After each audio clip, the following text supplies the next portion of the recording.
This is the word of the Lord.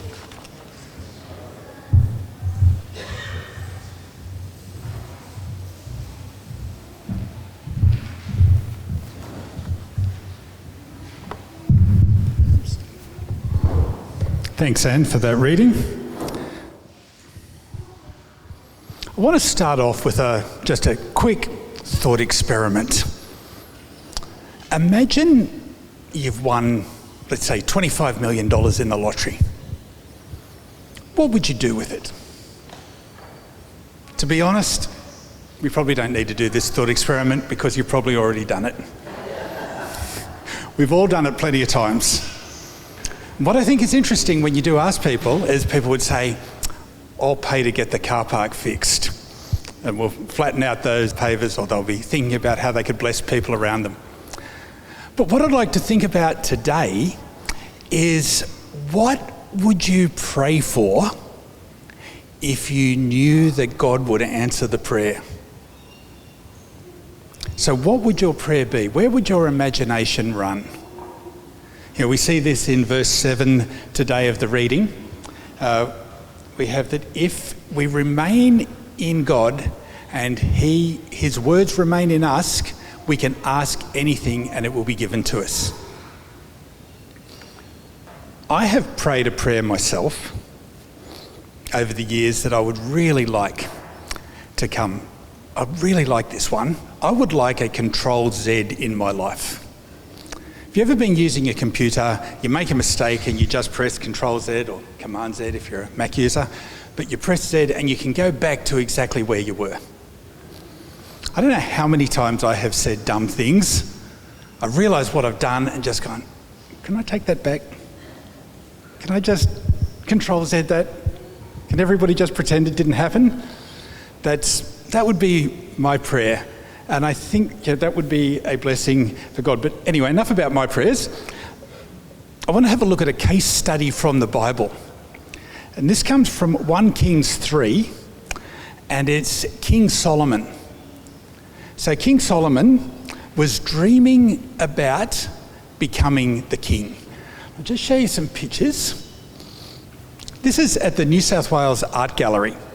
It's a painting by Edward Poynter. Now, people say that, let's just have another one. People say that this painting is more about 19th century England than it's actually about Solomon's time. But I can imagine Solomon as king, dreaming about what it's going to be like to be king. So, he's got his court here. There are many musicians, amazing architecture in the court. He's big shot. He's sitting there, he's the king. That's what he's thinking about. We get some nice, all kinds of birds. I think there are servants doing work. Anybody, if you go down to the New South Wales Art Gallery, it's one of the biggest paintings in the place. It's magnificent, this painting. It is so big. It's really worth having a look at. And every face that's in it is unique. And apparently it took Edward Poynter about 10 years to paint it. So it's researched. And he would have been dreaming about seeing, just thinking about, my life as king, I'll get to have, dignitaries coming to me. I'll even get, the Queen of Sheba. Everybody will come to me. So here he is, the whole shot. It's worth going to see. The angel of God comes to Solomon and says, because you have pleased me and pleased my father, I will give you whatever you ask in prayer.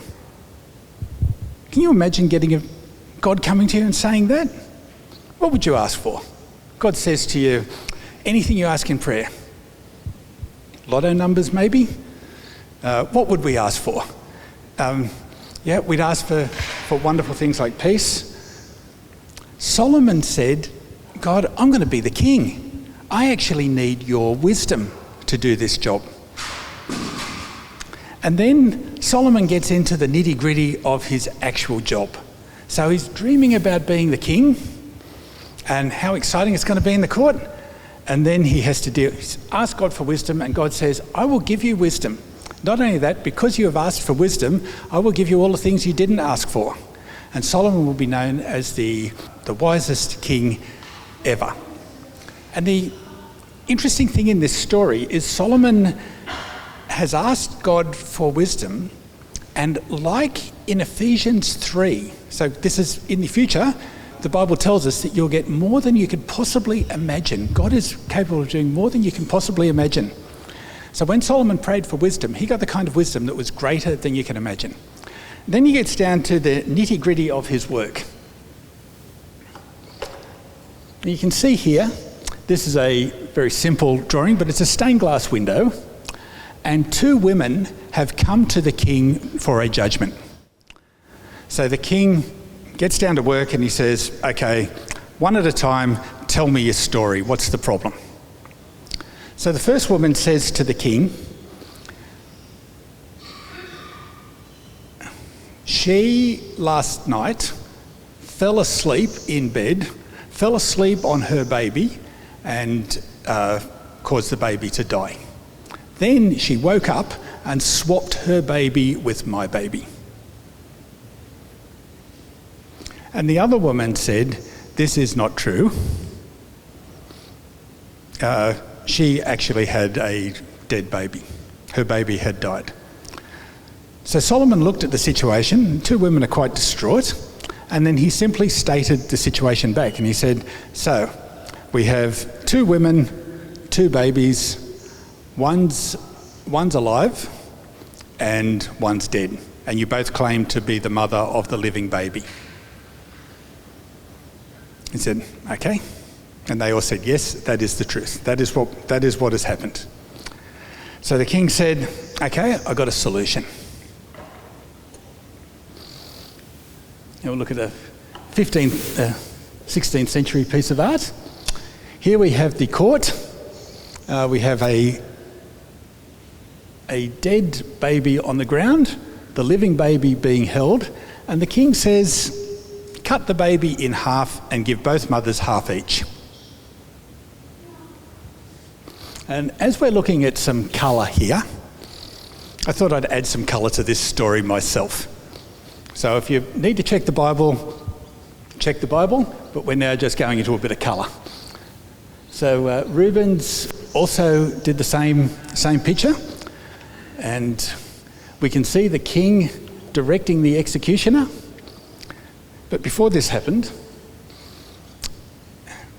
Benaiah was King David's, a mighty man in King David's group. He completely loyal, well-respected man. Solomon says to him, you're my mighty warrior, loyal to me, cut the baby in half. Immediately, Benaiah says back to Solomon,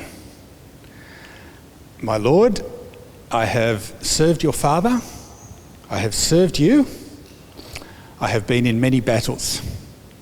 I have never killed a baby. I have never killed one of my enemies' babies. I'm a soldier of the Lord, and I certainly will not be killing one of our babies. Absolute hush goes across the courtroom. Two of the observers, two of the people sitting there just looked and went, run out, send a runner, get the priest, go and get Zadok, get the prophet, get somebody to sort out this situation. The king seems to have gone nuts. He wants to cut a baby in half. And we've got the lead soldier refusing. This is penalty of death that the soldier is taking to defy the king. So the runner goes out and they try and find the priest, Zadok. They appoint another executioner. And the woman in white is just looking at the situation and going, I just have to accept this. Whereas the woman in yellow is getting very distraught. And she screams out to Solomon and says, do not kill the baby. I'm sorry, this was a mistake. I shouldn't have even come here. She is the real mother. Let the baby go home with her. Solomon stepped back and he looked at the room He looked at the two women and he said to the woman in yellow who had said, "Give the baby to the other woman," he said, "You are the real mother." Because a real mother would sacrifice everything she has for their baby, whereas the other mother wasn't as concerned. The word just spread around, inside and out. People had come to the court from everywhere as they'd heard this story unfolding, and then the word of God's wisdom had spread everywhere. Now, Solomon at that point would have had all his expectations exceeded.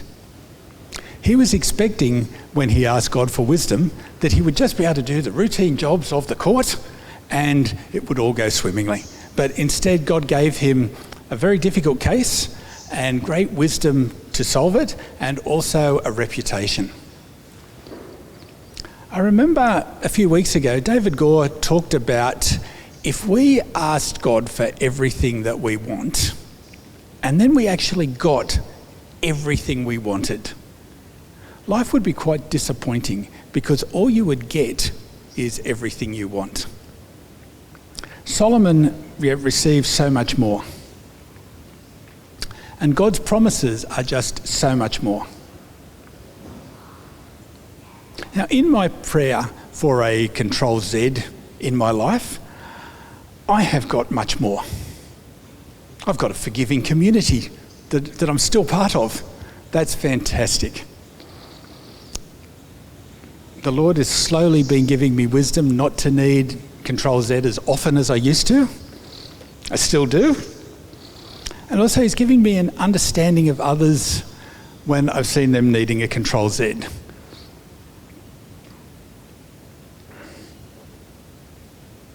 Prayer is fantastic.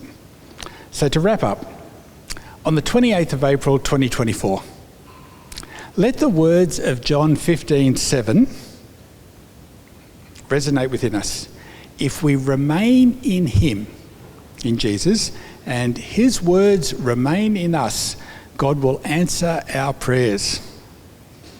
Expect that God will answer your prayers in ways that are beyond your imagination. Expect the unexpected.